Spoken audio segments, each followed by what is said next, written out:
नवंबर का महीना खत्म होने वाला, जल्द ही दिसंबर की शुरुआत हो जाएगी। हर महीने की तरह दिसंबर में भी कई बड़े बदलाव होने जा रहे हैं और इन बदलावों के बारे में आपको जानकारी होना जरूरी है। ये ऐसे बदलाव हैं जो आपकी जेब, आपकी रोजाना की जरूरतों और आपके बैंकिंग सिस्टम पर सीधा असर डालने वाले हैं। यानी इन बदलावों का सीधा असर आम आदमी की जेब पर पड़ने वाला है। इन बदलावों में गैस सिलेंडर से लेकर आधार कार्ड तक और यूपीआई तक के नियम शामिल हैं। इन सभी बदलावों का असर आम आदमी पर पड़ेगा। तो चलिए आपको बताते हैं कि 1 दिसंबर से कौन कौन से बड़े बदलाव होने जा रहे हैं। नमस्कार, मैं सौरभ दीक्षित और आप देख रहे हैं विस्तार। पहला बदलाव यूपीआई से जुड़ा हुआ है। यूपीआई यूज करने वालों के लिए बड़ी खबर है। 31 दिसंबर 2025 से नए यूपीआई नियम लागू होंगे। इन बदलावों के बाद आप अपने सभी ऑटो पे मैंडेट जैसे ईएमआई, सब्सक्रिप्शन आदि एक ही यूपीआई ऐप से मैनेज कर सकेंगे।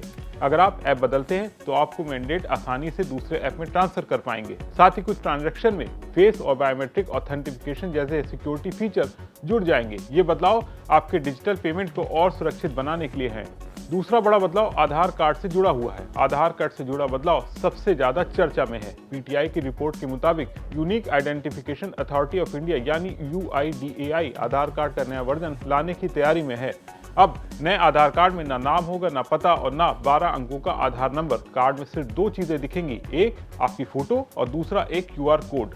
यूआईडीएआई के मुताबिक ये कदम इसलिए उठाया जा रहा है ताकि आधार डेटा का गलत इस्तेमाल रोका जा सके और होटलों, इवेंट कंपनियों और दूसरी जगहों पर किए जाने वाले गैर कानूनी ऑफलाइन वेरिफिकेशन को खत्म किया जा सके।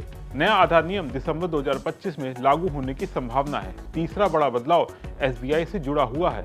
भारत के सबसे बड़े बैंक एसबीआई में भी बड़ा बदलाव होगा। 1 दिसंबर 2025 से एसबीआई अपनी एम कैश सर्विस बंद कर रहा है। अब आप एम कैश की मदद से मोबाइल नंबर या ईमेल आईडी से बिना बेनिफिशियरी जोड़े पैसे नहीं भेज पाएंगे। एसबीआई इस साल के अंत तक अपना नया योनो 2.0 ऐप लॉन्च करने की तैयारी में है। अगला बदलाव यूपीएस से जुड़ा हुआ है। सरकारी कर्मचारियों के लिए यूपीएस विकल्प बंद होगा।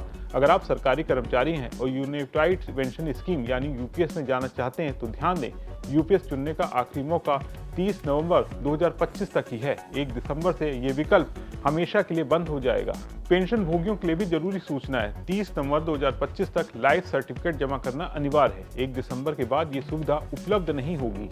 अगर कोई पेंशनर समय पर यह प्रमाण पत्र जमा नहीं करता है तो उसकी पेंशन रुक सकती है। आप चाहें तो इसे घर बैठे डिजिटली भी जमा कर सकते हैं। छठा बदलाव आयकर नियमों से जुड़ा हुआ है। टैक्स पेयर्स के लिए भी 30 नवंबर बेहद महत्वपूर्ण तिथि है। अगर आपका अक्टूबर 2025 में टीडीएस कटा है तो section 194 IA, 194 IB, 194 M, 194 S के तहत अपना बयान 30 नवंबर तक जमा कराना अनिवार्य है। इसके अलावा सेक्शन 92 E के तहत रिपोर्ट जमा करने वालों की फॉर्म 3 CEAA फाइल करने वालों की दोनों की आखिरी तिथि 30 नवंबर 2025 ही है। 1 दिसंबर के बाद आप ये फॉर्म जमा नहीं कर पाएंगे। सातवां बदलाव एलपीजी सिलेंडर की नई कीमतों से है।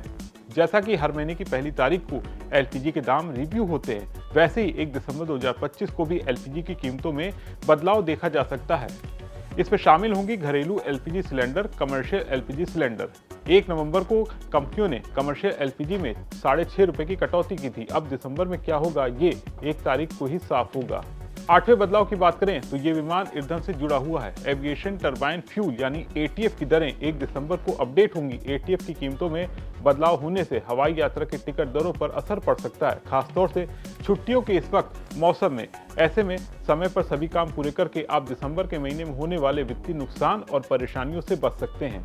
कुल मिलाकर 1 दिसंबर से कई बड़े बदलाव होने जा रहे हैं। आप इन सभी बड़े बदलावों के बारे में क्या सोचते हैं, कमेंट करके जरूर बताएं। वीडियो पसंद आया हो तो इसे लाइक और शेयर करना ना भूलें और बिजनेस जगत की तमाम बड़ी खबरों को देखने के लिए बने रहें विस्तार के साथ।